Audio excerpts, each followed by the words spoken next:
Ternyata ini niat busuk TNI Purnawirawan terhadap Gibran atau yang ingin memakzulkan Wapres Mas Gibran. Jadi ada dendam terselubung, ada kepentingan-kepentingan para pejabat tertentu sehingga ingin memakzulkan Mas Gibran. Dan tujuannya sebenarnya ke Pak Prabowo, cuman nggak berani kan gitu.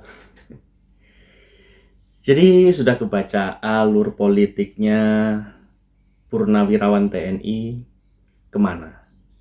Kok tiba-tiba ingin memakzulkan Wapres? Atau ini dendam yang belum selesai, sakit hati yang belum selesai terhadap Bapak Jokowi sehingga memuncak ke Mas Gibran. Dan juga ketidakpuasan para Purnawirawan terhadap Prabowo yang mungkin ya tidak dapat jatah-jatah jajan gitu ya, sehingga ingin membuat rusuh di negara ini.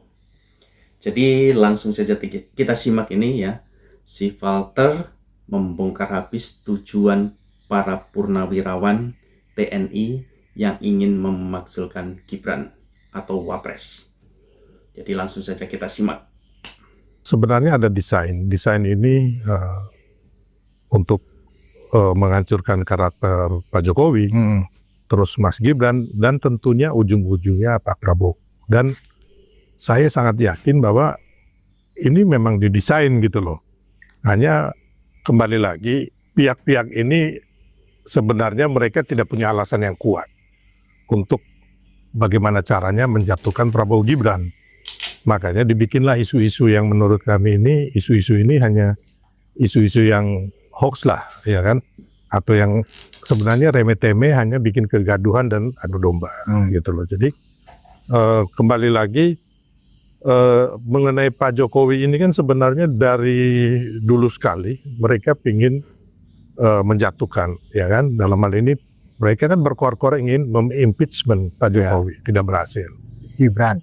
Enggak, waktu Pak Jokowi dulu. Pak Jokowi. Ya. Oh, jadi ini ada kelanjutan nih. Iya, Pak Jokowi. Orangnya itu Iya, termasuk ijazah palsu kan itu, gitu loh. Terus yang kedua, habis itu Pak Jokowi mau dipenjarakan juga karena kasus korupsi dan lain-lainnya, tapi bukti-buktinya kan nggak ada. Nah, terus sekarang lagi Pak Mas Gibran, tapi tujuan utamanya adalah Pak Prabowo. Kenapa? Kalau kita melihat ya, kayak yang bapak-bapak purnawirawan ini, jenderal-jenderal ini, kita harus lihat ke belakang gitu loh. Bukan kita mau menjelekkan karakternya mereka atau sifatnya mereka yang kita katakan argumentum ad hominem. Ya. Itu kan nggak begitu. Tapi kita harus melihat latar belakang kenapa mereka lakukan ini. Jadi ketika tanggal 14 Februari 2024 setelah Pilpres kan sudah mulai ada quick count. Quick count, tapi memang belum selesai perhitungan di KPU. Nah, di situ udah menunjukkan bahwa Prabowo Gibran menang. Ya. Dan akhirnya sebagian besar purnawirawan jenderal ini dipimpin oleh Jenderal Soeharto sama Jenderal Sunarko itu, purnawirawan jenderal itu, mereka ke KPU, menggeruduk KPU dan berdemonstrasi agar Pilpres itu dibatalkan karena terjadi kecurangan. 19 Maret 2024. Oh, berarti Pilpres kemarin. Iya. Orangnya itu ya, Legend Soeharto, Iya. Sunarko. Maijen Sunarko. Iya. Purnawirawan dua-duanya. Iya, dan mereka menggeruduk KPU agar KPU membatalkan gitu loh. Karena ada kecurangan gitu. Jadi kembali lagi ini sebenarnya udah didesain itu sudah lama, mereka nggak puas atas kemenangan Prabowo Gibran gitu loh. Jadi menurut saya kan ini Pilpres udah selesai. Ya kan, terus sudah ditetapkan oleh KPU, sudah dilantik di gedung MPR DPR Prabowo Gibran, dan saat ini kan sudah memerintah dengan baik, ya kan, tanpa melanggar konstitusi 6 bulan ini. Nah, harusnya kan sebagai anak bangsa, ya kan ini udah selesai nih, residu-residu ini harus dihilangkan gitu loh.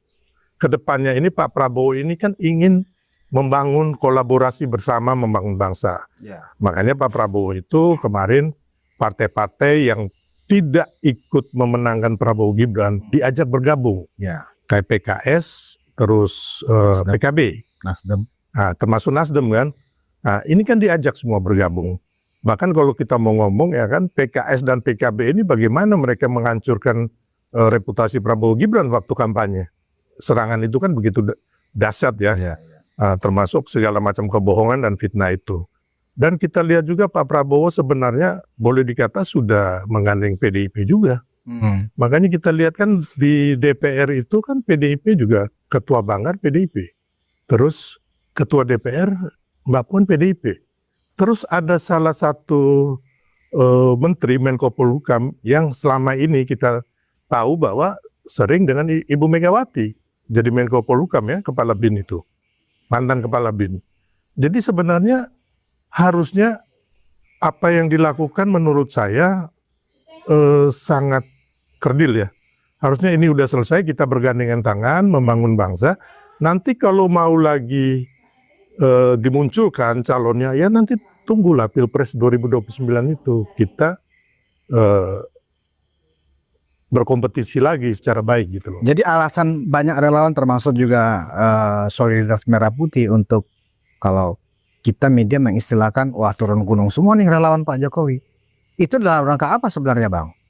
Termasuk relawan Pak Prabowo dan Mas Gibran. Iya. Ya karena kan kita ini kan nggak mau ketika Pak Prabowo dan Mas Gibran ingin membangun, ingin memajukan Indonesia menuju Indonesia Emas 2045,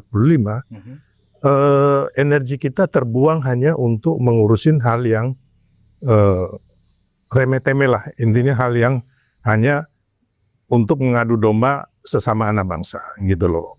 Harusnya kan kita sama-sama ya kan. Kalau saya berharap kayak para purnawirawan jenderal ini, kalau memang mereka benar-benar mau membangun bangsa, memberikan pelajaran yang baik buat anak cucu kita ya kan, harusnya membantu Pak Prabowo. Contohnya ya kan, sekarang ini banyak kasus-kasus korupsi. Atau sama-sama kita menggolkan undang-undang perampasan aset dan uang kartal. Termasuk bagaimana kita lihat Pak Prabowo dengan para menterinya, Menteri Pertanian, ya kan, terus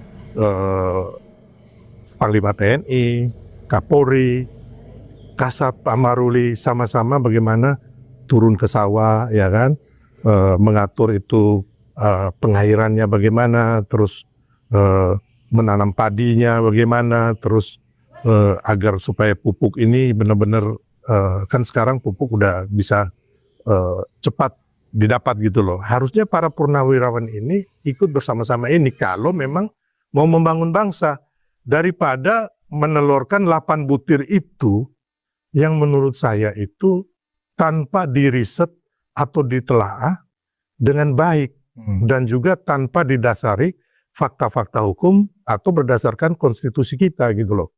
Ya, abang lihat sendiri dari 8 ini. Sebagai aspirasi boleh-boleh saja. Iya, sebagai aspirasi, tapi kan gini Bang, kita tahu, ingat nggak zaman dulu waktu tahun 66, bagaimana beberapa pihak lah menelurkan itu tritura, 3 tuntutan ya, rakyat ya. ya kan? Nah, akhirnya kan terjadi pelengseran Bung Karno. Ini sama Bang. Jadi tanpa ditelata dengan baik, terus 8 butir ini dikasih ke masyarakat, akhirnya kan saat ini kan paling tidak kita anak-anak bangsa ini kan sudah terbelah. Nah, kan harusnya kan para purnawirawan ini yang katanya pejuang, walaupun di zaman Soeharto juga kita tahu apa yang mereka lakukan, ya kan? Harusnya sama-sama ayo kita membangun bangsa. Jadi jangan sampai berpikiran bahwa 300 purnawirawan ini adalah kayak dewa gitu loh, yang harus kita agung-agungkan gitu. Padahal kan suara mereka juga satu, suara kita juga satu, sama ya kan.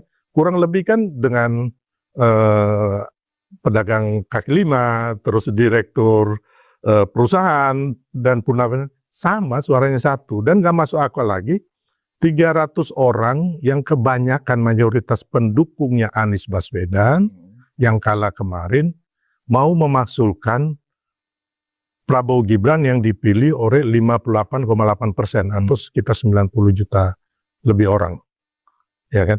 Jadi dari mana judulnya gitu loh, ya kan? Ya intinya kan harus terima kekalahan itu. Ya gara-gara penjelasan ini saya masih ingat, saya pernah nonton tuh acaranya Bang Sylvester ini di salah satu Ya. TV nasional ya. Ya.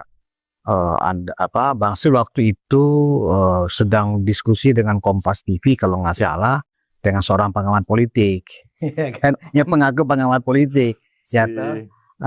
Lupa saya. Yunanto.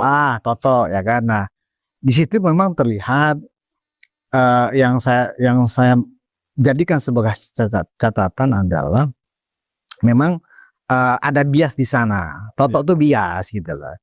Dia lupa bahwa ketika dia bicara atas nama sebagai pengamat politik, ya kan, tapi dia tidak bisa menggaris-garis atau menganggap semua orang lupa bahwa dia adalah konsultan Ganjar pada saat Pilpres 2024 kemarin.